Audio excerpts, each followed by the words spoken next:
Today's video is going to be in response to a few comments I've gotten off of some of my J antenna videos. Namely, how in the world do these antennas work when the center conductor of the coax is shorted right to the shield? Let's see if we can shed some light on that.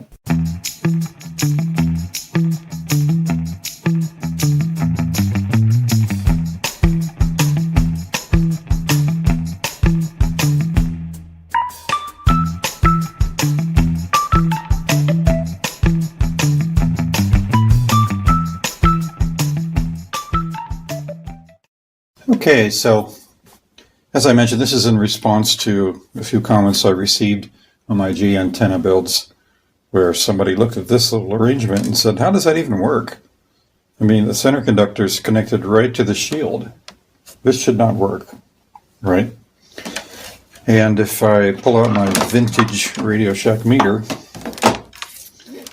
I can indeed verify that if we check resistance, it will show very nearly 0 ohms. So I'll cut right to the chase. The reason this is happening is because there is a big difference between resistance and impedance. Resistance is an aspect of DC voltage, but impedance is an aspect of AC voltage. And when we're dealing with RF is truly an AC voltage. So let's go ahead and look at this out of a nano.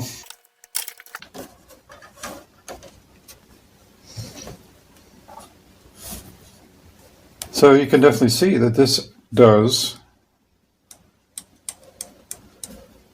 become an antenna at, in this case, 644 megahertz. So it does indeed work. And the question is, how does it work? So in order to understand how this is working, we're going to have to talk a little bit about quarter wavelength stubs and how they apply to antennas in the building of antennas. But before we even do that, we're going to have to talk about AC a little bit. So the thing about an AC waveform that we have to understand is phase shifts. And in order to understand phase shift, we need to kind of break down what's going on in a sine wave. So if you have a typical sine wave, it looks something like this.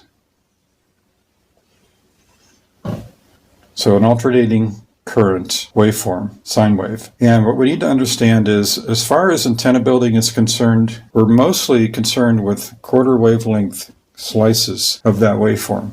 So from here to here in a sine wave is what we call 90 degrees. And then from here to here is another 90 degrees. And we can keep going. We can come down here, here's another 90 degrees.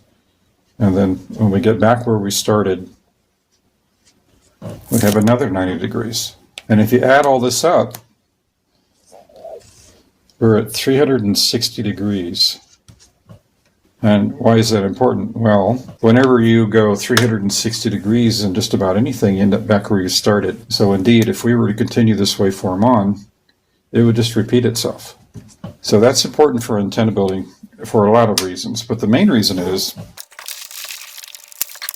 when we build let's say we build a quarter wave vertical antenna. Let's make it a ground plane.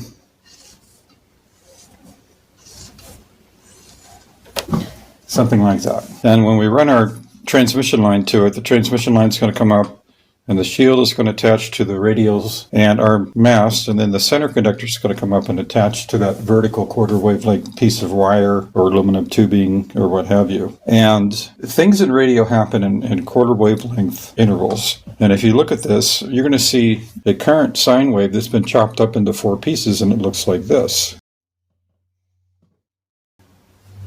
So this is 90 degrees. And something interesting happens in a 90-degree slice of a sine wave, and that is at the bottom where the current is highest, we have 0 volts. And then at the top of this antenna, where the current is the least, we have the highest voltage that we're going to see in this sine waveform, whatever it may be. That depends on the wattage output of the radio. But that's also a resonant quarter wavelength antenna. And the opposite is true of current. So at the base of the antenna, we're going to have high current. And at the top of the antenna, we're going to have low current. And this quarter wavelength of wire is going to be resonant at a specific frequency only, or odd multiples of that frequency. For instance, if you cut an antenna to be resonant on 2 meters, or 150-ish megahertz, it's also going to be resonant on 70 centimeters, which is the third harmonic of that frequency. The only thing that would happen is instead of having a quarter wavelength, we would have 3/4 of a wavelength. Like that. So a quarter wavelength is a resonant structure in radio. Now let's section out our antenna. We're just going to look at the bottom part of this antenna. So just from here down. What that looks like is that. This is what we call a quarter wavelength stub. The stubs are always made of transmission line. It can be twin lead, 2 wires in parallel, which is a transmission line. It can be coax. As long as the wire's in parallel, it becomes a transmission line of a set impedance. In this case, it's unknown, but it doesn't matter. So quarter wavelength stubs, this one just happens to be shorted, resonate at a specific frequency. Let's say that we designed this to be resonant at 150 megahertz. So this would be just like our quarter wavelength vertical antenna. It would have high current at the bottom, and then it would taper off, and you would have no current on the tip of this thing. And down here we would have 0 volts, and up here we would have our highest voltage that we would ever see out of this particular combination of transmitter and antenna, or transmitter and stub. So the resistance of this, or impedance I should say, follows the voltage output. So if we have 0 volts down here, it's also going to be 0 ohms right at this short. And up here at the tip of this, in theory it should be infinity, but it's not going to be infinity, but it's going to be high impedance. So therefore, by moving this feed point up and down, we can change the impedance of the antenna. When we're using a stub in this manner, we're using it as an impedance transformer. This is essentially what we're doing. So we'll typically come up here somewhere about right there, and we'll pick a point on this stub or impedance transformer that's very close to 50 ohms. Now, that still doesn't explain how it's not a direct short circuit when the center conductor and shield are attached to the same copper wire. So let's take the example of a shorted stub of a set frequency, whatever the quarter wavelength ends up being. That's where this thing is resonant. And we feed RF into it from this point. So let's say that we have a transmission line. We're going to attach it. We have a transmitter, we have a load, and we're going to put a shorted stub. What ends up happening is we've shorted this end of the stud, so we've set that at 0 volts. It can't be anything other than 0 volts because it's shorted. When the RF travels down this stub, to get from here to here, it takes 90 degrees of waveform. And when it reaches the end of this short becomes 180 degrees of phase transformation. And then on the way back, we have another 90 degrees. And that adds up to 360 degrees. We're essentially back where we started. So these waveforms, the waveform going to the load and the waveform going into the shorted stub, will overlap and look like this. And then our stub waveform essentially follows it.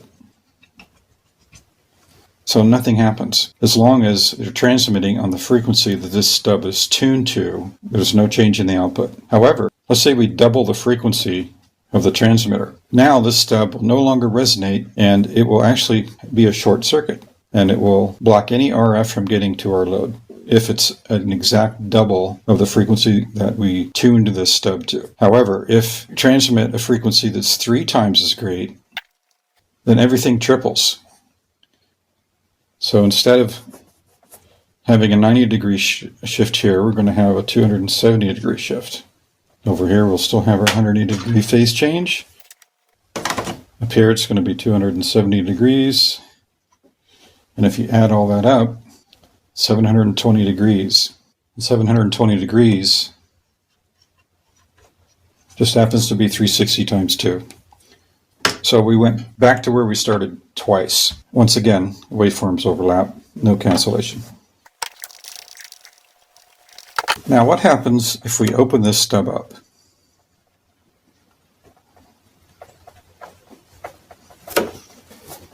Well then, with the stub open, all of a sudden this becomes high voltage. And this ends up being our short over here. And the way that it happens is we still have 90 degrees coming out of the transmitter through a quarter wavelength, 90 degree shift in waveform. But here, because there's nothing at the end of it, there's no termination, it gets reflected straight back. No phase shift. So 90 degrees over, 90 degrees back, we've changed our waveform 180 degrees. And a 180 degree shift would end up looking like this.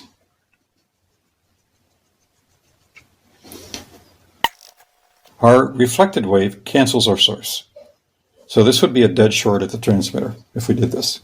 No RF would pass an open stub if the transmitter was transmitting on the frequency that the stub was tuned to. So stubs can be used as filters. Okay, here's another example of a shorted stub. Okay, in this case, this stub is not hooked to anything. This is a true stub. We haven't turned it into an impedance transformer yet because there's nothing hooked to the end of it. So this one's resonant at 562 megahertz, and you can see the resistance goes up. So we're at 460-ish ohms, right at 562 megahertz. So that's where this particular stub is resonant. And in order to turn it into an impedance transformer, all we have to do is to give it something to drive. And now all of a sudden we have an antenna at 580 megahertz. This thing would radiate RF just fine. So now it's an impedance transformer. Without this connected, it would prevent a very, very high impedance to the transmitter. Everything that was being transmitted into this antenna would get reflected back to the transmitter, or very nearly everything. If we drive it with an antenna, now it's an impedance transformer. Most of that energy is being sent through to the antenna, and the antenna will radiate at 580 megahertz. So that's a shorted stub. Now you can do this with an open stub. So in this case we have an open stub.